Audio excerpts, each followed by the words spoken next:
Thank you, welcome. Nous sommes alignés. Okay. Bonjour. Bonjour. Buenas tardes. Buenas tardes. Buongiorno. Okay, so this is the study abroad colloquium. So we're going to pretend that we know some languages here. So I'm gonna do it one more time. We're gonna start all over. Bonjour. Bonjour. Buenas tardes. Buenas tardes. Buongiorno. Buongiorno. Okay, I like that. I like that. Okay. Before we start, we're going to do a little 30-second, ice-breaking activity. So all of you guys, my assistant Norelli Del Campo, gave you guys a sticker in French. So, pull out your sticker and find out what it means. Preferably by asking a French-speaking person what that means. So let me see the people who speak French in this room. If you speak French, you know some level of French, any French, raise your hand. We're gonna start. Okay. Focus, everybody. Okay. So those of you who speak. Hi. Welcome. Okay. So those of you who speak French, please stand up. That way people can get up and find their way to you. And there are like two French speakers right here too. Very quickly ask them, what does my sticker say? What does it mean? Very quickly, hurry up. Y'all have 30 seconds. And I'm saying 1, 2, 3, Go past the 4. Find somebody. 5, 6. Do you know what your sticker means? What does it mean? Just a little. Do you know what your sticker means? The smile is the best makeup. Failure is not the end. What does your sticker say? Look for progress, not perfection. Look for progress and not perfection. What does your sticker say? Maybe accomplish all the objectives. No, you should say it in French. Aujourd'hui, j'ai accompli tous les objectifs que j'ai fixés. Aujourd'hui, j'ai accompli tous les objectifs que j'ai fixés. I skipped you. I'm so sorry. Can I read mine in French too? Yes, you can. Votre potentiel est illimité. Votre potentiel est illimité. Anybody want to try? You want to try in French? Okay. Know your heart. And it's perfect for you. Okay, awesome, wonderful. Okay, so today the Department of English Languages and Cultures in the Office of the Provost, and Provost Sol is here, honoring us with her presence. We have the pleasure of putting together a study abroad colloquium. Before I go further, I would like to acknowledge some of my colleagues who are here in this room. So I have Dr. Dana Kress, Professor Dougherty, Professor, did he just disappear? Professor Hendricks. He's here, but he has decided to go invisible for some reason. He's still right here. And then Lauren Hawkins from the admissions office, and of course marketing, who is here taking pictures for us. Okay. All right, so I am going to introduce Athena Vasquez and Roman Giselle. As part of your introduction, Athena, you had mentioned while you were in Europe, in Lille, you had traveled to 5 countries. I have traveled to 28 countries. I am so in awe of anybody who gets to travel, right? So in your introduction, tell me what you guys are studying, what your majors or your minors are, and then the countries that you guys have traveled to. Okay. Hi, my major is English and History, and I'm doing my master's degree here. And okay, I've traveled many countries because I live in Europe, so I went to Italy, Germany, England, Spain, and I can't even remember. I didn't have the list in my head. And in the US, I traveled to Texas and Arkansas. Very good. Okay, Athena? Hi, my name is Athena Vasquez. I am a French and, as of yesterday, English double major with a minor in education. I have traveled to Canada via overlays, Ireland, France, Belgium, Germany, the Netherlands, and also to various countries in the UK. So that is me. All right, wonderful. And I also would like to acknowledge the chair of my department, Dr. Maureen Murov. Thank you so much for being here. Okay, so here's what the format is going to be like. I have some broad questions.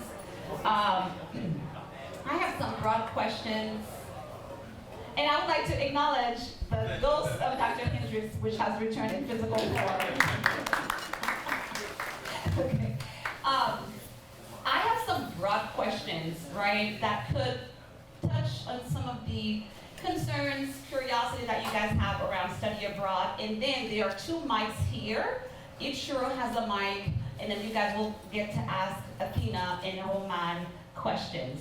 Part of what is so cool about this colloquium is the fact that we have an American student from St. Mary who went for a year to study at Université Catholique de Lille, and then we have a French exchange student from Université Catholique de Lille who is here at St. Mary studying for 1 year, and we also have 2 French exchange students who are here from that same university who are here for 1 semester, and I'm so sad that they are leaving next month. So the first question is, could you tell us what led you to choose to study abroad, and how has this experience transformed your understanding of yourself, your studies, and your future career? So a big reason why I decided to go abroad for a full year is because I had been abroad previously for a month during the Lille summer program, which is run by the same university, so the Catholic University of Lille. I lived basically in France for a month and worked at the university and had so much enjoyment from that experience and so much enjoyment from learning the culture of the city that I just couldn't stay away and I had to go back for more. It kind of set this hunger in me for discovering, and Lille satiated that. So the second I got back, I just wanted to go back to Lille. Another reason was there was a huge class variety, and for my studies and for myself, allowing me to go abroad and also work abroad eventually allowed me to understand that my passion lies in helping other students study abroad, and so it helped me focus my career goals down to a very niche, narrow objective. So why I wanted to live abroad was my desire for independence, because at home I would go back to my parents' house every weekend and I wanted to be on my own. And also had experience abroad in England 2 years ago, and I just wanted to live this experience again. Also what motivated me to come here was because I am able to run the conversation lab here, so I kind of teach French, and it's just strengthened my desire to become a teacher. But also I wanted to improve my English language skills, and it works. I also I understand myself better because by being abroad, I realize what I miss and what I don't miss from my country, and so I just I have kind of a new identity, a new French identity by being abroad. And also being in another country, you can experience new study skills. So I'm able to pick from different culture and to adapt my study skills according to that. And to give you an example, during my second year of my bachelor's degree, I had some issues with studying, and on the third year, I thrived in my studies. Wonderful, thank you so much for that. So if you guys have any questions at any second, write them down somewhere. And by the way, there is an attendance sheet that is supposed to, that it will make its way to you. You guys will get passport points for this event as well, and then extra credit opportunities, of course. Okay, so while you guys are abroad, so for Athena, you are in Europe, and then for Roman, you are here. What has stood out to you as the most interesting cultural differences or unique aspects of either French customs or US customs in education, lifestyle during your time studying in France? I kind of like the way you mentioned how your identity changes, has expanded when you study abroad, and that's one of the things traveling or long-term, short-term traveling will do to you. So I'm curious, putting a French gaze, a French perspective on this campus, in our same for you, Athena. What has stood out to you guys the most? I think what stands out to me most culturally is other people's perceptions of a culture.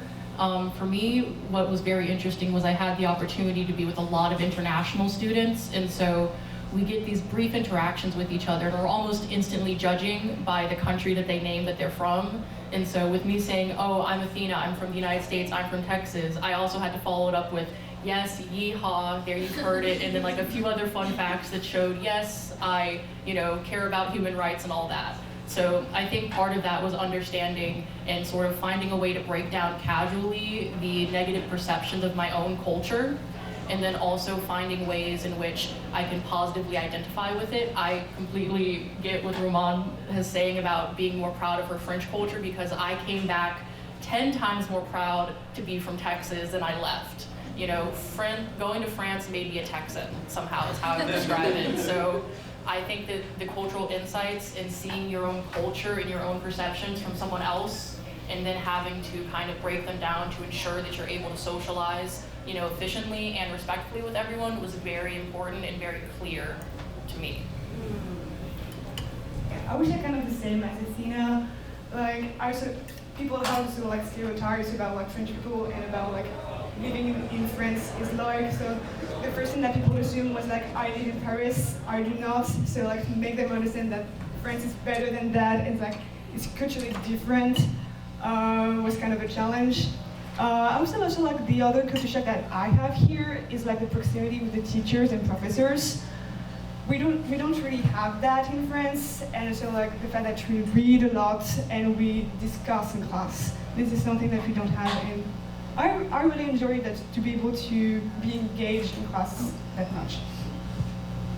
So for American students who really don't have an idea what Roman just said, I will give you an idea. You see how many of you guys, show of hands, how many of you, so they're 1, 2, 3, 4, 5 professors who are here. Show of hands, how many of you guys have our text phone number and have texted us at some point during the past year? Raise your hands, let me see them high, because I don't see them. Okay, that's a no-no in France. That's a no-no in most parts of the world. Most parts of the world, the professor comes in, he reads from his lecture books or notes from his head. He doesn't look at y'all, he doesn't wink at y'all, he doesn't smile at y'all. You guys are just here. You guys show up, yay. You guys don't show up, that's on you. He doesn't, I'm not saying he doesn't care, but it's not the same as here. So that's one of the pluses I think we have here at St. Mary, to be able to have access to professors who really care. And sometimes y'all abuse.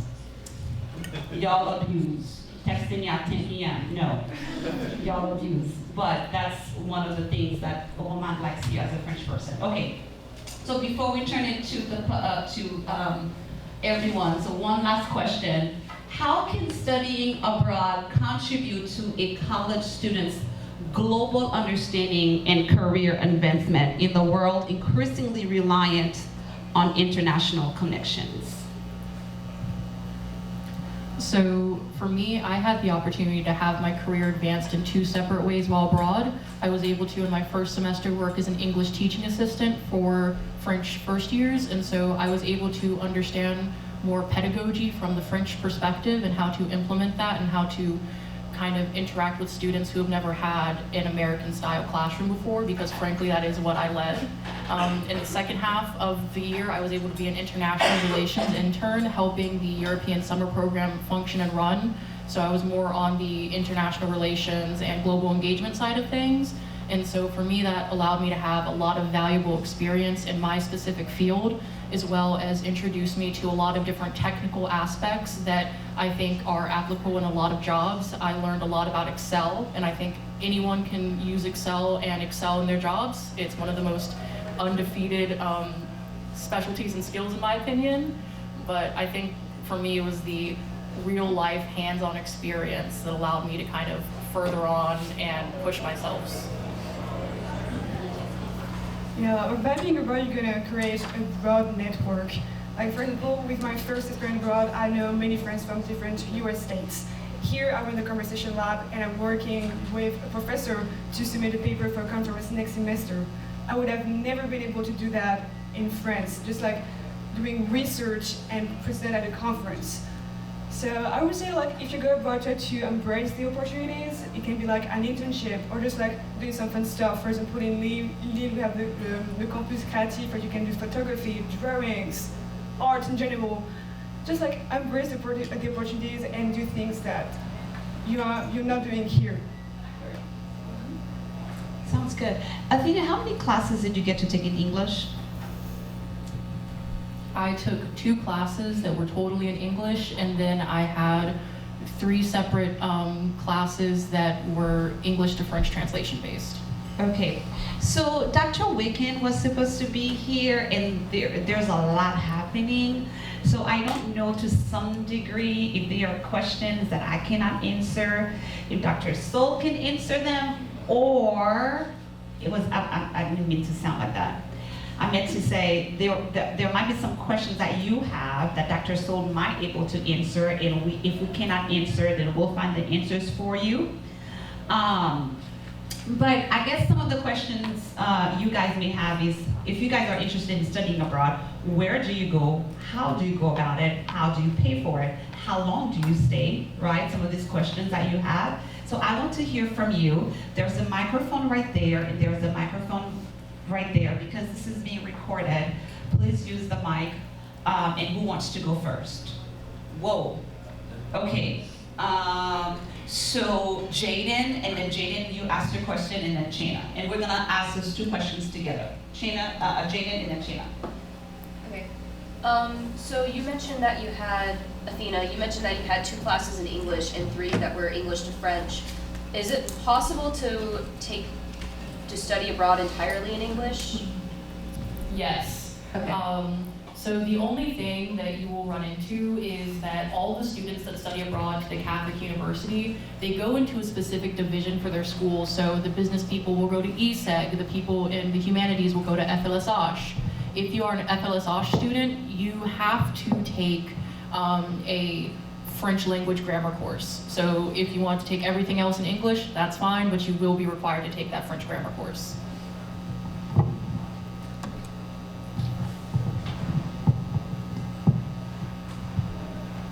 What was the application process for when you did your summer program? The application opened up on February 1st, and I completed it. After I completed the application, I was sent a link to pay for the application fee, the total cost, and then I was accepted. When you say total cost, what do you mean by that? So for the total cost of the summer program, since it's not a centenary module, I pay the cost, and if I wanted to get reimbursed for passport points, I would then submit the receipt from what I paid. So what I did was I paid for the total cost of the program itself, so that would be the tuition, the housing, and then the other administrative fees. Okay, and then for Dr. Soul wise, that's registration's on this, right? So if we're already at like 20 hours and we want to apply to something like the summer program, how much would that? Like that wouldn't affect our credits? No idea. Oh, okay. But I can help find out. And I can take this opportunity. Could you use the microphone? I will use the mic. I have no idea, but I will find out. And I can take this opportunity to share some really exciting news with you all. We have a new director of global engagement starting December 2nd. And her name just flew out of my head. Ms. Catherine Walsh, who is also an alumna of the college. And so Dr. Wicken will still be helping with that program. So we'll have 2 folks sort of working together over the next few months, but I'm really excited that we'll have a new director. And so we'll be, as soon as she gets her feet on the ground, having someone full-time who can answer those questions and help you coordinate programs that you would like to participate in. So I would be remiss if I don't ask Dr. Kress to briefly, in 30 seconds, talk about the way agreements work, because a lot of these agreements, he was instrumental in putting them together. For instance, Athena was able to go to Université Catholique de Lille And those two French exchange students are able to come here and study with us because of agreements that state that Athena will pay whatever she's paying here, and then her degree will be recognized when she gets back, and vice versa, right? So could you explain in layman's terms what agreements are and how many more or less do we have? There are, Lille is our sister institution in France, and we have an exchange agreement for a semester or a year. Now that is, you pay your tuition at Centenary, so whatever your tuition is, if you're on a full ride scholarship, you essentially pay no tuition. There are some interesting things that go on because of housing. Lots of French students live at home. A lot of American students live in dorms. So the housing situation is really separate. So your tuition is whatever your tuition is, but then you pay for your dorms. It more or less comes out to be the same thing if you were living in a dorm here. And there's a meal plan. The meal plans in France are actually subsidized by the government. So those actually come out to be a little cheaper if you eat in the student cafeterias. The summer exchange program was not, we don't have summer school normally, not a big summer school to have a bunch of French students come to, or international students come to. So that wasn't part of the agreement. It's just that they run a summer program. Now, sometimes because it's a much larger institution than Centenary, there are more French students that come here. So the French institution, l'Université Catholique de Lille, likes to keep sort of a balance. So frequently they offer our students scholarships for summer study. Did you get a scholarship, Athena? Yes, and theoretically, there should be some offered to Centenary every January. So while it's not part of our exchange, their institution has been very generous in sometimes offering scholarships to our students just to make the exchange agreement more equal. So that's really something to check on. So even if there's a cost, it might not be that much. And hold on one second, Dr. Chris. That was very helpful. And we heard how, so Roman is here for a year. Eloise and Ines are leaving at the end of this semester. I'm so sad. They're taking gender studies with me, and they are such, I don't know, they enrich the classroom. But Roman is here, and she is teaching the French Conversation Lab, right, for second year and third year students. And Athena was able to do something similar, where she was teaching English to European students. Do you want to talk also a little bit about how you were able to do that, as well as the scholarship opportunities, if you want to expand on that? Because we always want to know, how do we fund, how do we survive while we are abroad? So for the scholarship opportunity, that was me basically bothering Anne-Marie, who was the old director of global engagement, from the second that the applications were opening, and her kind of communicating between the program leader and me to try and figure out, okay, this is how many scholarships we can add. As someone who worked for the program, I am also able to confirm what Dr. Kress has said about them wanting to balance out the exchange, because having seen the numbers myself from the Lille side, Centenary needs to be sending a lot more people. And so something that should theoretically happen is that, what I know is, in January, there's typically an email that comes from the head of Lille program saying we can offer you this many fee waivers for tuition. So knock off about $1,500. So the program itself, I think, comes out to about $4,000, take out $1,500. For me, when I was able to work, I was able to secure my job out of pure luck almost. I was really, really a big fan of the Lille program when I came back, and I talked about it incessantly. One of the students who ended up going to the Lille program was Teresa Johnson.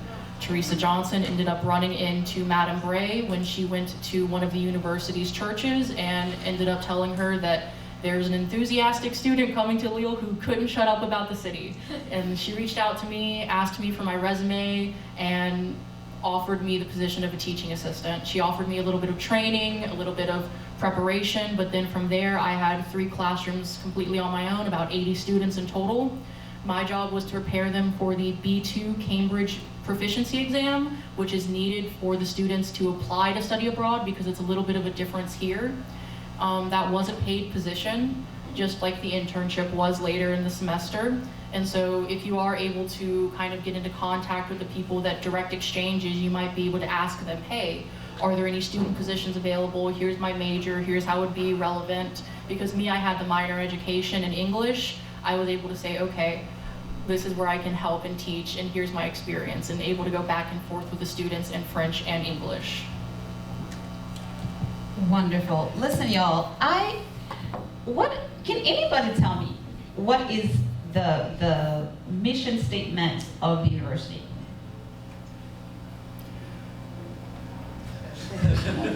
Somebody Global not Dr. citizens Soul. for that would be me. Google, quick. I know, right? I'm like, are y'all gonna find the answers? Of St. Mary's? Yes, of St. Mary. It's like one sentence. What does that one We're sentence creating say? a globalized student. Something like that. I hear, but all I hear is what is it? Can somebody tell me? If somebody's in my class, I will give you legit I'll go with 4 the chat extra. section. I will give you 4 extra points on top of the points that you are earning right now. Wait, what was it? What was the question? I forgot. The mission statement of St. Mary College. What is it? And if you are my student and you find it first, I will give you 4 extra points. Okay, what is it? To prepare students to be global citizens who live productive lives with purpose. I was so there. Wait, no, that's not it. That's my cool sentence. So sorry, AI.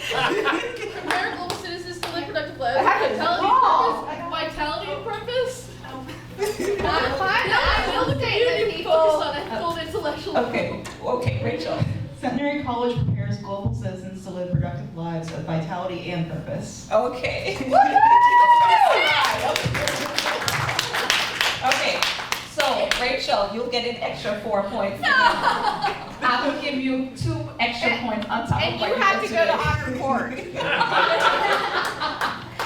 Okay, y'all, the whole purpose of this colloquium, and I'm so glad that you all show up for this, is to show you what is possible, what is out there. When I was in undergrad, I attended a liberal arts college just like this one. And I began to travel. And I have learned to travel the world on a budget. I told you guys I'm near 30 countries. And most of it has been before I had an adult job. So what Athena was able to do as an American student from Texas, it is possible for y'all to do too. And Athena, as she said, she looked at the numbers. So every single semester, Lille sends about minimum, I would say, 4. Minimum, 4. Maximum, we've had 10, 11 French students on this campus. How many are we sending over there? 0. Athena, to my knowledge, I've been here, this is my 9th year. The last person who studied for a year was Simone Bird for a year. Y'all go for like a semester, but for a year, Athena, to my knowledge, is the 2nd person since I've been here. Time. To lead. Oh. To lead for a year. Yeah, he's gone. For a year. Doesn't tie gone For a year. Yeah. Ty, my former student. Okay. Well, I didn't know that. But, so that makes 3. Still, the numbers are abysmal. Not even 5. So I hope when you guys live here, and there's gonna be time for more questions, I really hope that when you guys live here, you guys are excited. You guys are like, oh my gosh, how can I be a global citizen and I live a life of vitality and purpose by by going abroad to Europe and by taking advantage of opportunities. Please let him in, let him in, let him in, please let him in. Okay, this is Dr. Wicken, everybody. Please give him a hand. Dr. Wicken has been the one holding the fort. He's over the modules, over study abroad, and he's been doing a fantastic job. So, are there any more questions about how do I do it, how do I pay for it, and yes. Can somebody get him a mic, because I want to hold on to my mic.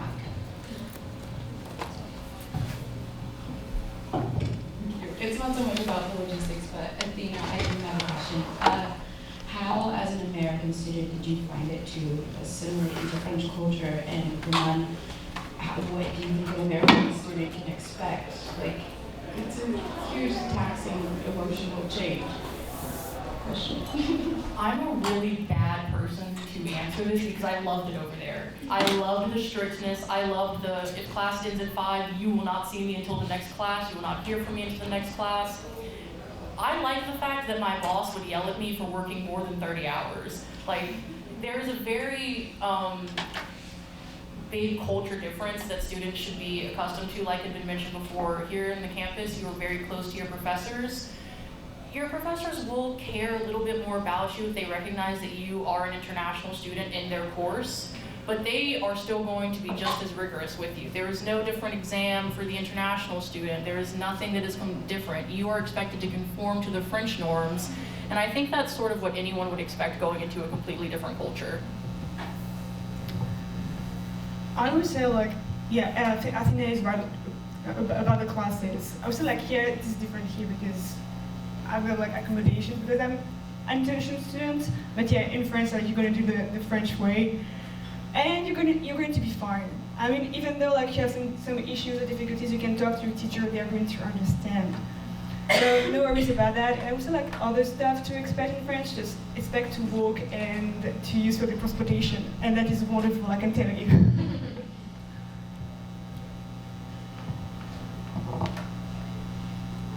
Any more questions for Athena or Roman?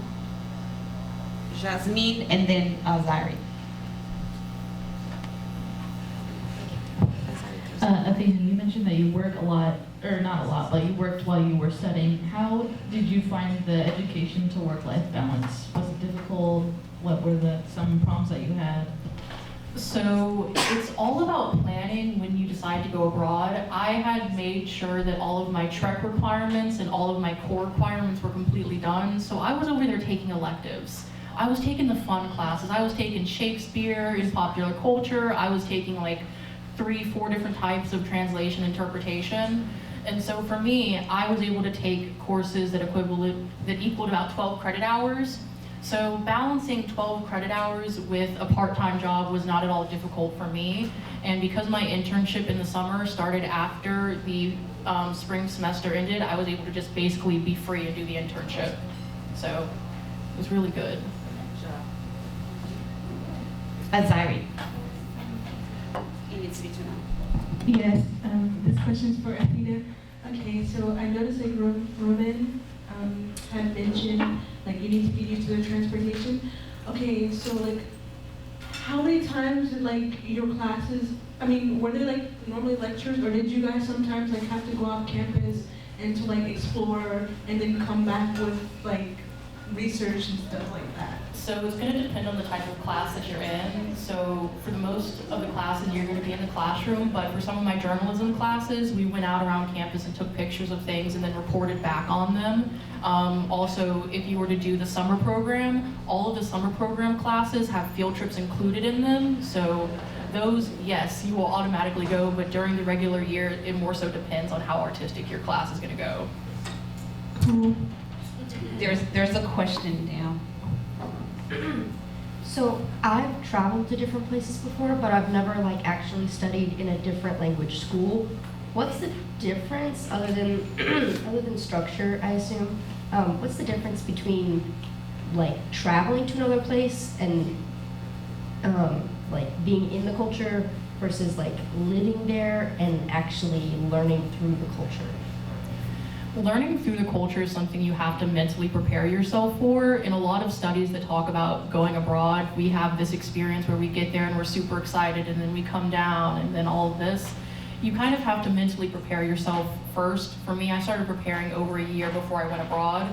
So it was a lot of me looking at everything and understanding, okay, I'm gonna be in this city, I'm gonna be at this university, here's where the buildings are. Even if it feels silly to like look at the map every so often, you're kind of getting yourself prepared. And so once I was able to go over there, it was sort of familiarity setting in, especially because I had already done the month-long program before. So if you're able to get into a situation where you dip your toes in the water and then are able to come back, that's what I would recommend. Thank you, I appreciate it. Can a old man also fix It's on. Sandy, it's on. I would, No, it's not on. I would say, I think I was mentioning that like sometimes you would feel like a little low and stuff like that. I would say like, talk to your friends, talk to your teachers. I mean like, French people would be like so happy to have you because like, we love having international students, especially if you go to the FLSF, which is like the English department. We love international people and we usually have group chats. We just like offer them to go to the museum or just like, just ask for help. Like, you're gonna be okay. Thank you, I appreciate it. My literary teacher in my first semester invited me to her home for Christmas. Like, they want you. Like, even though the relationship between the professor and the student in France is a little different, with the recognition of you being an international student, they really do care. So, I have a question. Please make sure that you guys sign this paper. So as we're concluding, I was wondering if you guys could share some valuable lessons or wisdom nuggets you picked up before, during, and after your study abroad experience that you now wish you had known or appreciated earlier. Okay, off the record, the good thing about Lille is that there's this thing called red beer. That's what I wish that we all knew about before, because a lot of people are scared to try it, but it's really good. It's important to the culture. But my real piece of advice is have plans A, B, C, D, E, and F. There are hundreds of different things that could go wrong. There are tons of different files that you need to be considered an active student and that you need submitted to continue at Centenary. Make sure that you have a process to ensure that every single step of your registration is completely taken care of. I was able to get checked on a lot by the lady, Madame Bray, who was doing registration over in Lille, and she was able to kind of help set these roadblocks of where I needed to check and ensure myself. And so I think having lots of different backup plans for when things could potentially go wrong and having extras on top of those. I totally agree. I would also recommend, like, if you plan to live in the accommodation of Lille, of the university, try to find out what you can have access to see, like, if you will have to buy some stuff, if there's an association, just like plan the thing that you need, especially for example like medication as well. Just look at the map of where you're going to live, what is the closest store, what is the closest drugstore. So I would say, like, try to see what the life in it looks like, and maybe like keep a journal while you're there, because you're going to live so many experiences, and at the end you might not forget, but maybe there's some stuff which will be important to you, and you might have written the stuff. So I would say keep a journal, especially like if sometimes you feel low, you can just like look through your notes, and it can cheer you up, and like, oh, I did that, and it's just a wonderful experience. Well done. I have Dr. Wicken here, as mentioned earlier, who has an announcement, and we are wrapping up, guys. Thank you so very much for coming. I'm excited to mention this to you, and I have absolutely zero part in this, but I got an email this morning because I have been part of reporting to the Institute of International Education. They collect data from participating institutions about our footprint and interaction with international students. We are among they identified over 600 institutions, including us, who have reported to them since they started gathering data 75 years ago. So for 75 years, we have been part of the Institute of International Education. We're small, but we have a tremendous history. And this is a really great celebration that we have been working with international students and that organization now for 75 years. So congratulations to people who are really important in this work for your role in that. That's all I wanted to mention. Thank you very much, guys. If you guys have any questions, I'm sure Athena and Roman can answer them. But please give yourself